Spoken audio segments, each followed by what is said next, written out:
Oh, hey guys, it's Alan, Boston fan, and on this snowy day, I wanted to take a moment to talk about a new project that I'm starting up. And I wanted to share it because I'm starting to put my money where my mouth was when I came up with this project.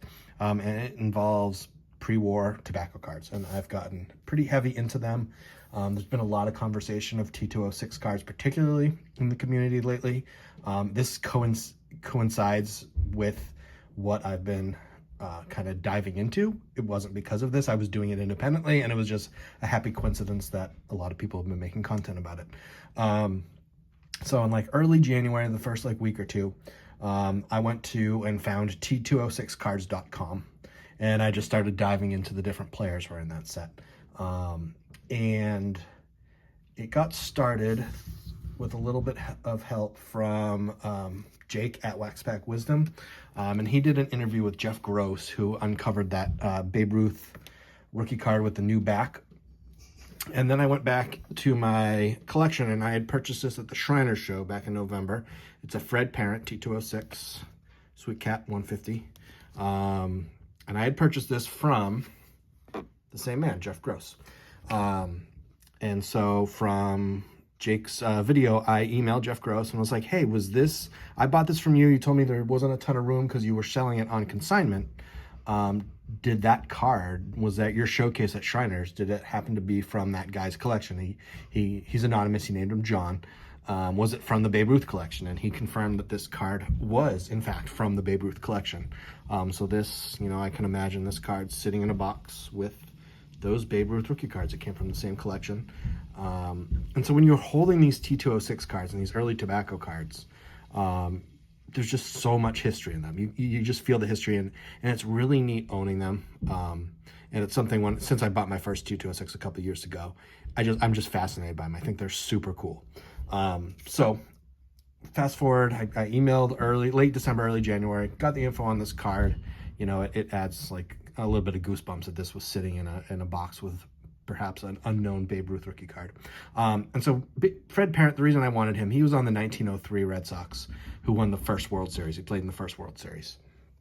And when you're looking at these sets, the T205, the T206, the T207 in particular, you're really diving into the early history of Major League Baseball as we know it, with the American League and the National League. And you can get some really historic type cards and build a really cool collection on baseball history, particularly if you're a fan of some of the original American League teams. And I'm thinking Chicago White Sox, my Boston Red Sox, the New York Yankees / Highlanders, who are in those sets, the Orioles, which have their roots with the St. Louis Browns, are in the set, and the like. I'm probably skipping a couple teams there.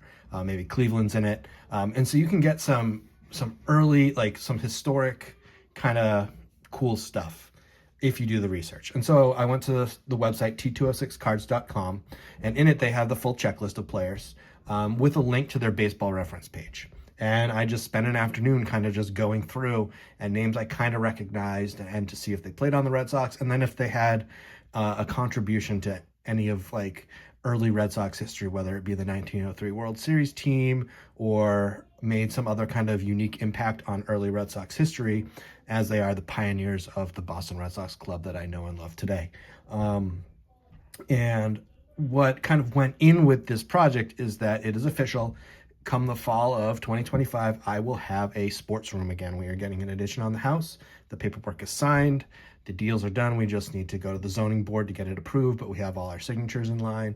And so in doing this, now I'm starting to think of what I want to display. And so I had the idea that I could find around 36 early tobacco cards that I could put as an early display for early Red Sox history, and maybe add a couple in T206s that I found interesting and wanted to add to if I had trouble. So I'm going to kind of launch that project now. I have 3 that have come in because as soon as I said, hey, this might be kind of fun, I went out and I started buying some stuff.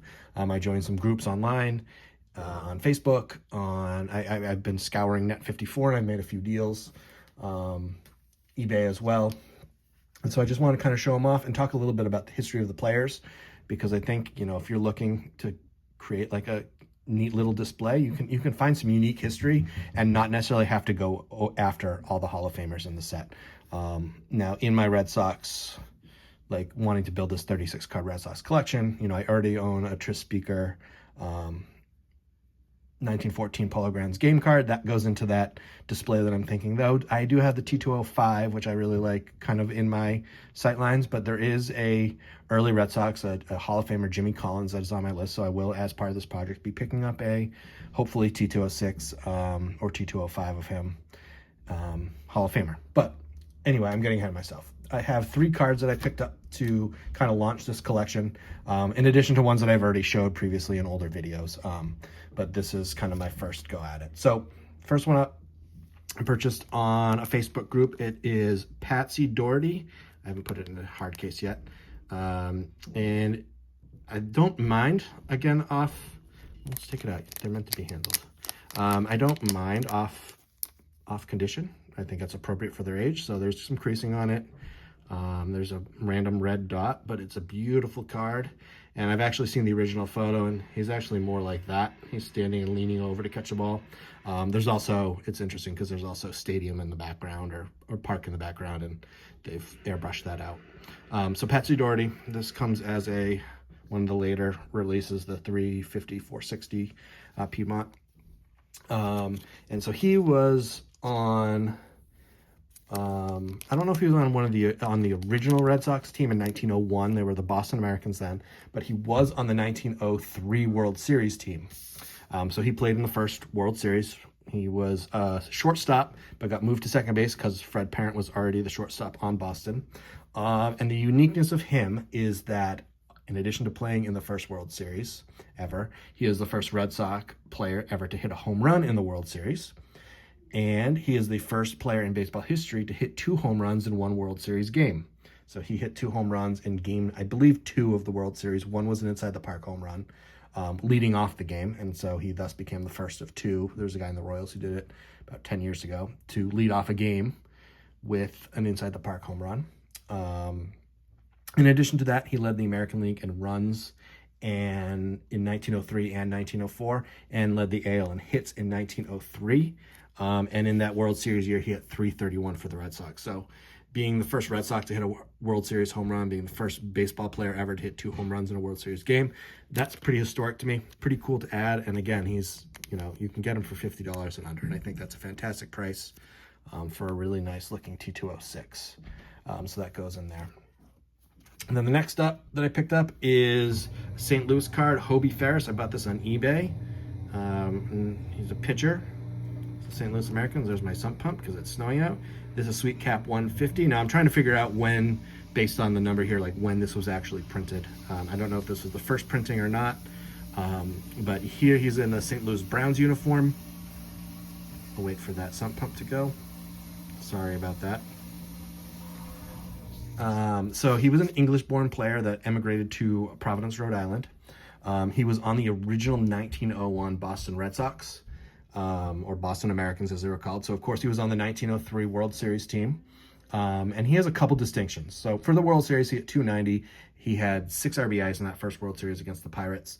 But he committed the first ever error in World Series history. He committed it in the first inning of game 1, where he mishandled the ground ball. And then, it's showing him throwing. He's not a pitcher. So he committed an error. I think he was playing third base. And so first error ever in the World Series. And he also has this really cool distinction. I was telling my father about this project and why I'm picking him up. He has the lowest career on-base percentage of any player in Major League history with at least 5,000 plate appearances. His on-base percentage was .265 for his career. And I think that's fantastic. Certainly historic, maybe not for the greatest reasons. But again, cheap, relatively to its age, vintage card, decent condition, there's some wear, whatever. I love it. I think it's beautiful. You got another sunset. And also I found it interesting that in 1906, he was ejected for kicking his teammate Jack Hayden in the face. And that's the first recorded incident of players being ejected for fighting each other on the same team. It could have happened before, who knows? But he was the first noted player to be kicked out for fighting his teammate. In addition to having the lowest OBP ever in baseball history, and committing the first ever World Series error. So again, weird little pieces of history, but history nonetheless, and I think it's really cool, and it tells a good story. So Hobie Ferris, welcome to the collection. Definitely a part of early Red Sox history that I appreciate. And then the last one I have to show you has a lot of wear on it. It's a Jesse Tannehill card. He was a pitcher for the Red Sox, and then later Washington, and he might have moved to one other team after Washington. There's some paper loss up here and some creasing. But for me, with T206, the important thing is I want a nice image, and I want the name and team. So rounded corners, creasing if it doesn't take away too much from the card. And the back needs to, backs are nice. They're kind of cool. This is actually a Piedmont, I don't know, 350, I think I see back there. Not that important. So anyway, Jesse Tannehill, he didn't play on the 1903 Red Sox, so he's not one of the original World Series players. He came to the Red Sox in 1904, and he won 21 games. Then the next year, in 1905, he hit 22 games. So he won 20 games twice for the Red Sox, early in the Red Sox history, which I think is pretty cool. They did win the pennant in 1904, but John McGraw of the Giants refused to play the the American League team, thinking they're not really truly in a major league. That was settled after 1904, and they, of course, played every World Series till 1994. He did lead the NL, I think, 1901 with a 2.18 ERA. For his career, he had a 40.4 WAR, which I think is fairly high. He won 197 games in the major leagues with a 2.80 ERA, and he was actually a 6-time 20-game winner. I know that's a little skewed because back then it was easier, not necessarily like a low threshold, but it was easier to win 20 games because you just tended to pitch so much.